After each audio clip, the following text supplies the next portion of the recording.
and it was Savannah, Raleigh, and Fairfax. But getting on social media, and I want to talk to you guys about like what you are thinking. Well, Evan, we can talk to you about anything, but Shannon specifically, I want to talk to you about what is going on with this coronavirus, these viruses in general. People are talking. I've interviewed Dr. Clapper and a few other people, and they've been pulling it back to animal agriculture. So exactly what is the connection there with these virus pandemics and animal agriculture? Yeah, this is super frustrating. I mean, we shouldn't be in this situation right now. And in my belief, it's solely because we're exploiting, and these are zoonotic diseases, and they can only come from animals. And so if we weren't doing all these terrible things to them, then this couldn't have happened to us. And right now, a lot of people aren't talking about it because it's not as contagious as far as putting the rest of us at such immediate risk. But India has a confirmed strain of bird flu. Germany has a confirmed strain of bird flu. China has a confirmed strain, a very deadly one of bird flu, very close to the epivirus that we're dealing with, COVID-19. And also the Philippines have a confirmed strain of bird flu going on right now. And this is all announced within the week or so, minus I think the China one's been going on a bit longer. But it's really scary. And it's frustrating for those of us who choose to reject this violence and not be a part of it, that we're put at risk as well. And that situation, that's what the numbers are showing now, that kids under the age of 4 might not even make it to see retirement age because of the devastation we've done to the planet due to world animal agriculture. So it's very unfair to tell us that their choices are their choice. For a while now, people have been saying, well, hey, it is my choice, like you said, and I can choose what I want, and it's just me. I'm an individual. But like you said, I think we're recognizing the links now that really affect the entire human population way, because we're all so connected, not just through the internet, but we're connected. I think people travel more than ever now, right? So if you get a disease, if you get some type of a virus like this going on right now, and it's transmittable, it's traveling, it just spreads right across the whole planet like nothing. Very quickly, yeah, it's scary. And at this point, it's really alarming to see made to the grocery store and all the pictures online showing these empty shelves and menstrual cycles, because these are what the products that got us in this mess, number one. Also, these are not immune system builders. They're the opposite. So people are not being intelligent with their choices, and they're also perishable items. So it's like, it doesn't really make much sense to me. Yeah, you're right. I've been talking with people on the specific nutritional side, and they told me the same thing, that people are still making bad choices, and those fruits and vegetables are in there in abundance, the ones they should be taking to boost their immune health, and instead we're still going on the same path. So hopefully folks will contemplate their choices. Videos like this will get out that give them a different than they've heard before, and one they can check out on their own. Maybe they'll do some of their own research, and I think they'll probably draw a similar conclusion. And this is the kind of stuff where we don't like things to happen bad like this, but maybe it'll be a boost to get people to think in a different manner, Yeah, hopefully a little bit of a wake-up call. It seems like a lot of people are telling us and other actors that this is not to talk about this with the situation right now. This is exactly what we need to be talking about right now. There's no better about. I just turned 50, and I know that motivation is the key to everything. If people aren't motivated, different choices is fine, and there's no problem. And there's obvious links to animal agriculture that people really need to rethink their choices. And agriculture, somebody bought an animal product at some point that was sick. The animal was sick, and of course we never know if any of these animals are sick, and lots of them are, but sick enough.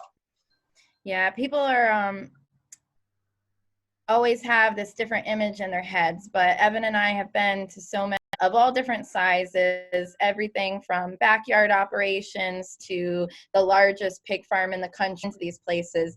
And I can tell you from our personal experience that the majority, the large, vast majority of these animals are not in good conditions. They're Right.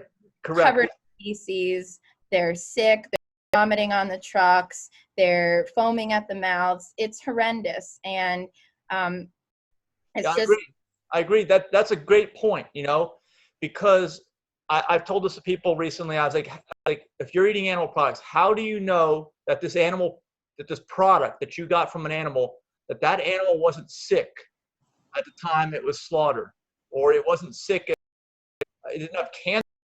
I mean, do you think these animals are treated well to the point where they're having doctors look at veterinarians and things? I mean, the truth is no. It doesn't matter where this animal was raised. If it's raised to for someone's profit, they're going to put the least amount of money into it possible, and no system to say, oh well, this animal was in this health state during its life, you know, a different grade of health state of the animal. That doesn't exist. yeah, these organizations that are supposed to be monitoring it are run by the same people who profit off of these industries. So, for example, the USDA is known to certify, I don't like the word beef, but for purposes, I'll use it right now, but they're known to certify beef from cows with cancerous lesions and pus-filled wounds as USDA pure. So we can't trust any of these organizations. I mean, we just have to use common sense. These are decomposing body parts. If we look at all the other animals, like, we're not meant to eat them. Our intestinal length, our stomach acidity, the way that our jaws sit, this is not anything we should be putting into our bodies in the first place. And yes, we are able to survive, but we're not doing well. We're not thriving of unnecessary reasons. But I know VeganEvan here is just dying to talk. Oh yeah, go ahead. What do you think about all this, Ev? About what's going on in the world right now? Well, as my mom said, we're trying to make the right choice. We're trying to help the world, to save the world. We're trying to help the animals and everyone's health and the planet. But other people's choices are affecting us, and it's not okay. Yeah, I agree. That's the thing. If it's one thing if your choice results in a positive benefit, but if it results in negative benefit and effectively potentially impacts the entire human race negatively, that this is not something we can be okay with.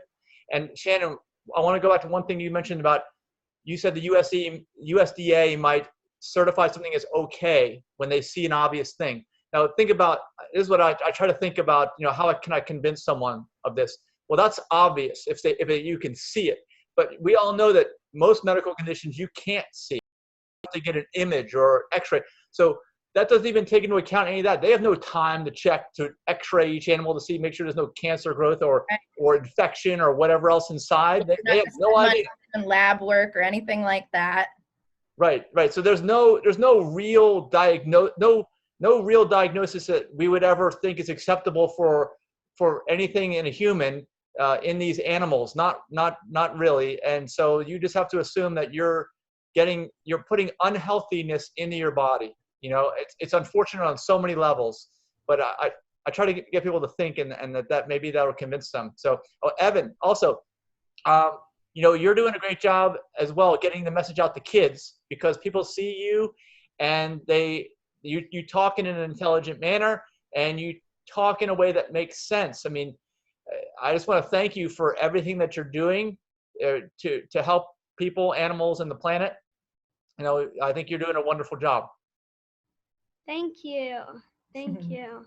Yeah, and also, let's see, what else can we talk about? Well, we have these two campaigns that are going on, if I can show. So one of them was started by Direct Action Everywhere.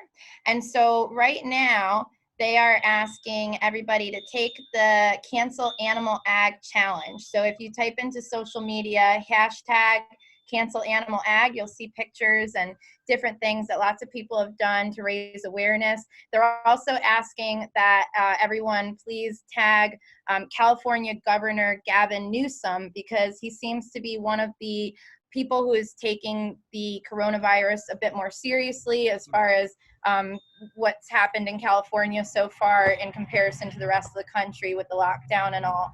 And so that is really a great campaign. And then before we knew that that was happening, we had a meeting last Sunday with some activists coming up with ways to do activism from home and raise awareness.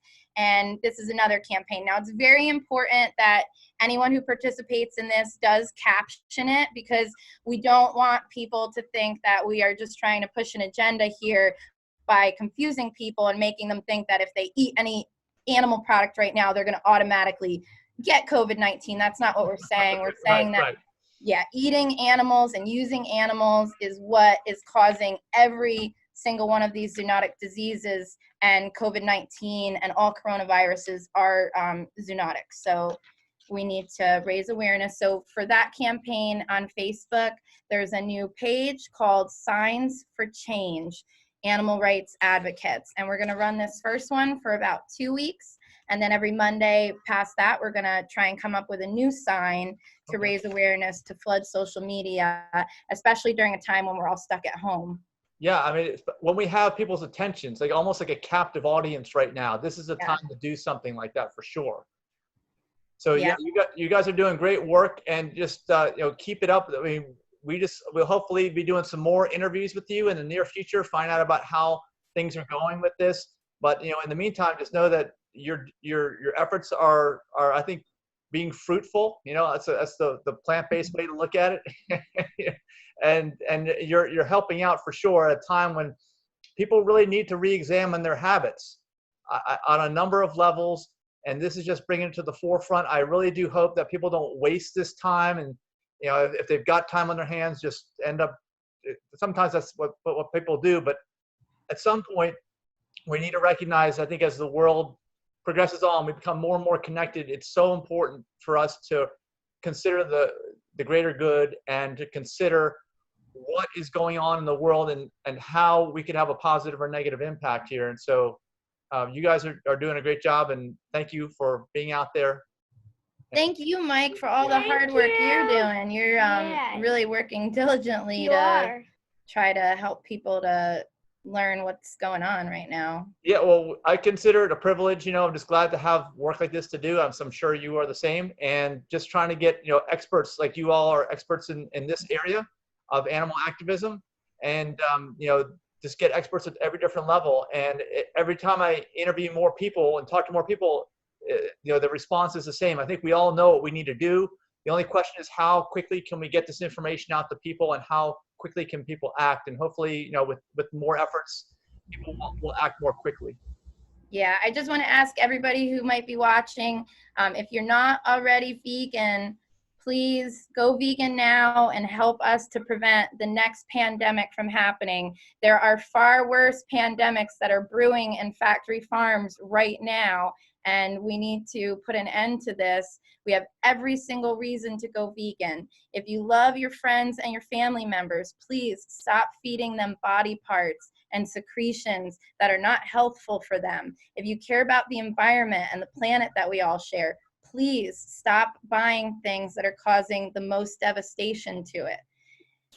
Yeah, make the right choice, because if the coronavirus, it happened so easily, imagine what could happen from eating animals. Yeah, and these viruses, they're becoming more and more resistant. We're feeding the animals most of the antibiotics, so we're creating superbugs, and this is scary, but it's only going to get scarier. So I think that this is really a good time for reflection and looking in the mirror and seeing how we can change. And there's amazing resources everywhere, and there's great documentaries. If you're bored at home, there's a new awesome cooking show that Jane Velez-Mitchell has put out that's on Amazon Prime now. There's The Game Changers on Netflix, What the Health, Cowspiracy.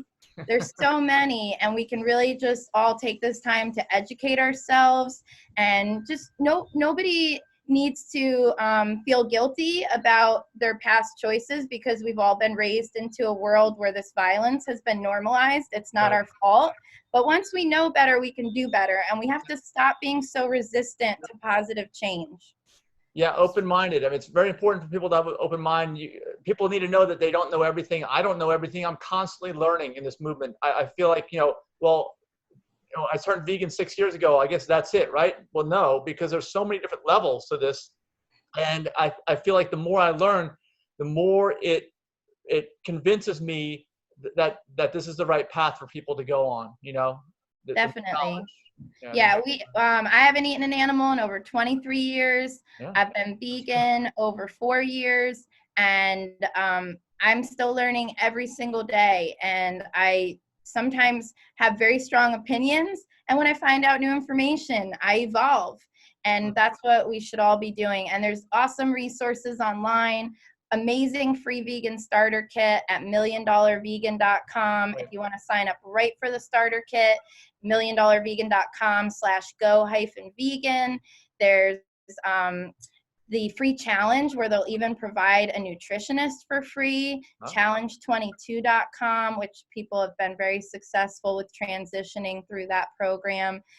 And it's all free. We just want to make the world a better place for everybody who lives here. Over 100,000 innocent animals are being murdered every second. And as a population, as a species, we consider ourselves to pretty much be animal lovers. And this just doesn't make sense. So we just need to wake up. Disconnect, cognitive dissonance, right? That's the term. Yeah. Evan, you probably know that at a young age. I had no idea what that was at 9 years old. And Evan, also, I think it's important you're here. You obviously want to have a healthy adulthood, right? You want to have a good life. And I think you recognize at a young age why this is so important and why all the efforts that your mom is doing and you are doing are really just serving. It's like selfless types of things. You're going to help everybody out in the world. You're going to have a good life as you become an adult, but because of your efforts, everyone will enjoy life so much more, and have fun. That's really what it's about, right? Thank you. Yeah, you're welcome. All right, well, thanks for being with us. We will talk to you guys again soon. Thank you. Bye.